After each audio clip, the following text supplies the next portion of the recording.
معلوم ہوگا کل میدان محشر ہوگا، اگر آپ باعمل زندگی گزار کر کے گئے تو تب دیکھیے گا کہ جب اللہ رب العزت اختیارات دیں گے آپ کو کہ آپ عالم ہیں، آپ مسجد کے امام صاحب تھے، آپ کے پیچھے لوگ نماز پڑھنے کے لیے آیا کرتے تھے، دیکھ لو کون کون ہے تمہارے مقتدی، کون کون تم سے محبت کیا کرتے تھے، کون کون تمہارے پیچھے نمازیں پڑھنے کے لیے آیا کرتے تھے، جس کی چاہے بخشش کرانا چاہے کرا لو۔ یہ معمولی دولت ہے۔ ایک انسان کو دنیا کی ساری دولت دے دی، اتنی دولت دے دی کہ جہاز اور ہیلی کاپٹر اور گاڑیاں اور بنگلے سب اس کے تابع ہے، جو چاہے کر لیتا ہے، لیکن آخرت میں کھڑا ہے تنا کھڑا ہے، کچھ نہیں ہے، وہ تو دولت دنیا کی وہی کھڑی ہو کر کے خراب ہو گئی، برباد ہو گئی۔ لیکن تم عالم ہو کر کے کھڑے اور اللہ تم سے کہہ رہا ہو جاؤ دیکھو تمہاری مسجد کے لوگ ہیں، تمہارے محلے کے بستی کے لوگ ہیں، ان کی بخشش کرانا چاہو تو کرا لو، کتنا بڑا پروانہ ہے۔ پھر احساس کمتری کا کیا مطلب؟ اس لیے علماء کو اپنا آپ کو حقیر نہیں سمجھنا چاہیے، اور قابل مبارکباد ہے کہ جو لوگ علماء سے محبت کرتے ہیں، اور قابل مبارکباد ہے جو علماء کا احترام کرتے ہیں، اور قابل مبارکباد ہے جو علماء کا ساتھ دیتے ہیں۔ اس لیے کہ میرے بھائی آپ آج یہاں ان سے محبت کریں گے، ان سے محبت سے بات چیت کریں گے، ان کے کاندھے سے کاندھا ملا کر کے چلیں گے، ان کے کاموں میں ساتھ دیں گے، تو کل قیامت کے دن انشاءاللہ اس کا فائدہ ہونا ہے۔ اس لیے کہ جناب محمد الرسول اللہ صلی اللہ علیہ وسلم نے بیان فرمایا المرء مع من احب، کہ آدمی آخرت میں اسی کے ساتھ ہوگا جس سے وہ محبت رکھتا تھا۔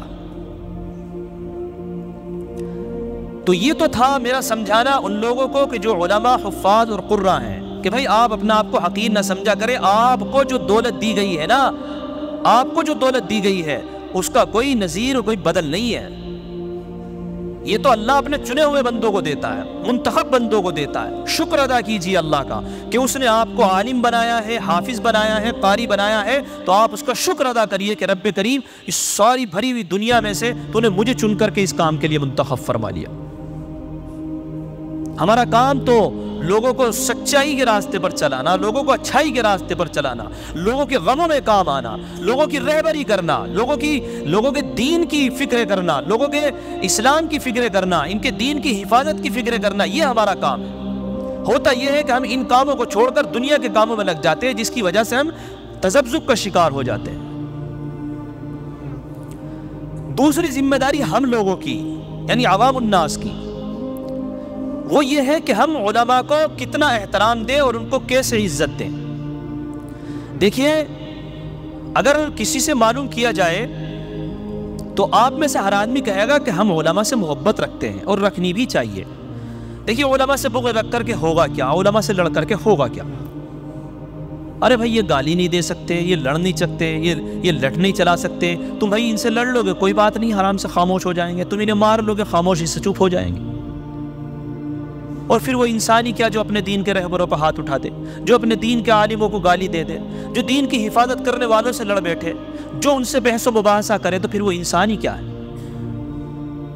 پھر بچا ہی کیا ہے؟ نبیوں کے وارث،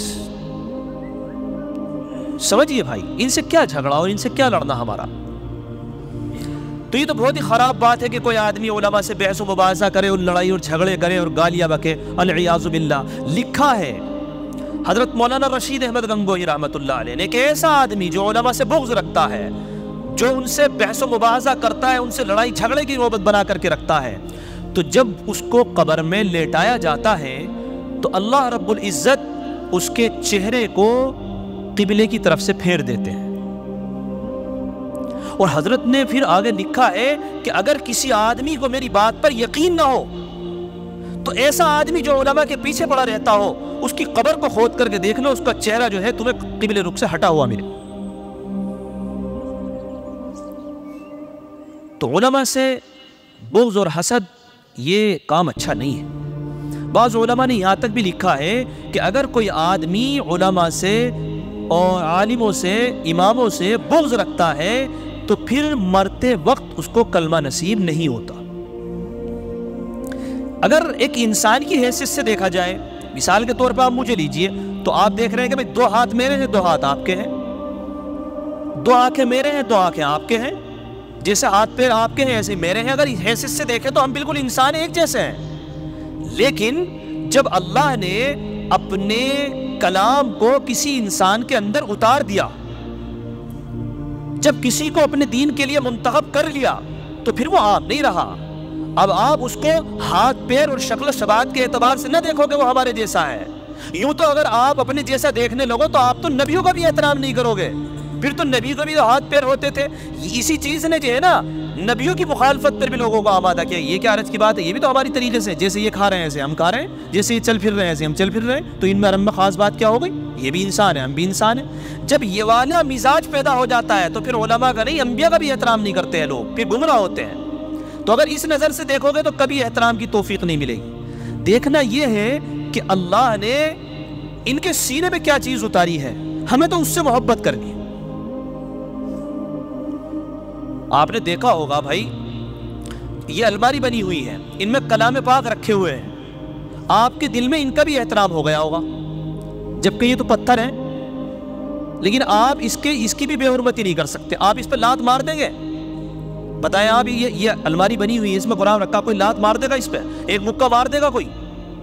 کیوں بھائی؟ اس لیے کہ اس میں کلام پاک رکھا ہوا ہے نا۔ اور جس انسان کے اندر اللہ نے اپنا دین اتار دیا، کلام پاک اتار دیا، تو اس سے لڑائی کر سکتے ہیں، اس کو گالیاں بک سکتے ہیں، تو یہ کیا احترام ہوا بھائی؟ یہ تو قرآن کی توہین ہوئی نا۔ اس لیے علماء سے بہت زیادہ محبت رکھنی چاہیے۔ بہت سی جگہ پر یہ ہوتا ہے، ہم لوگ دیکھتے ہیں کہ تقابل کا اگر وقت آ جائے تو ہمارے یہاں پر مثال کے طور پہ ہم نے کسی چیز کا افتتاح کیا، ہماری دکان ہے، ہم نے اس کا افتتاح کیا، میں نے دیکھا اس چیز کو خرابی کو، اس لیے میں نے سوچا سمجھاؤں تاکہ یہ چیز بات سمجھ میں آئے۔ ایک صاحب ہیں، انہوں نے میں اس کا نام نہیں بتا رہا کس چیز کا افتتاح کیا، آپ دکان ہی سمجھ لیجئے۔ اب وہاں پر انہوں نے بڑے بڑے لوگوں کو بلایا، سیاسی لوگوں کو بھی بلایا، سارے جتنے سیاسی تھے اور ڈاکٹر تھے یہ وغیرہ وغیرہ لوگ، ان لوگوں کو بھی بلایا اور چند علماء کو بھی بلایا، مجھے بھی بلایا، لیکن میں اس لیے نہیں رہا کہ مجھے معلوم ہے کہ ہم وہاں جائیں گے اور جانے کے بعد ہم ایسے بیوقوفوں کی طریقے سے کھڑے رہیں گے جیسے عام لوگ کھڑے ہیں، اور جتنے سیاسی لوگ ہیں ان کو یہ بڑے بڑے گدوں پہ بٹھائیں گے۔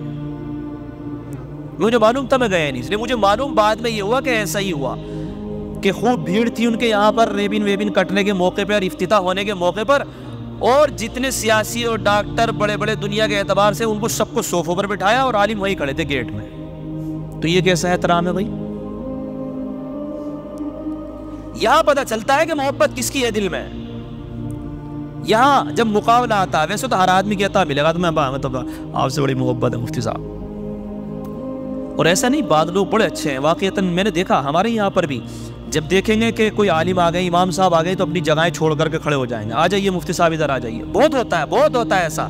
لیکن کئی جگہوں پر میں نے دیکھا ہے، شادی بیاہ کا کہیں موقع ہوا تو ان کے لیے بھائی اس پر جو ہے بہترین والے صوفے لگے ہوئے ہیں، ٹیبل لگے ہوئے ہیں، اور وہاں پر جو ہے وہ سب بڑے جو سیاسی لوگ ہوں اور جو جن کا مطلب مالدار ہو دنیا کے اعتبار سے، ان کو سب بٹھا رکھا ہے، اور ادھر آؤ بھائی ادھر آؤ جلدی سے، ویٹر بھی وہاں لگا رکھے ہیں، گھر والے بھی وہاں لگے ہوئے ہیں، ذرا ان کو کھلاؤ، انہیں کھلاؤ، نیتا جی کو فلاں کھلاؤ، یہ کھلاؤ، اور ادھر ہی جو ہے مسجد کے امام صاحب بھی آئے، وہ بیچارے کھڑے ہوئے ہیں آگے، مجھے کوئی کھانا کھلا دے۔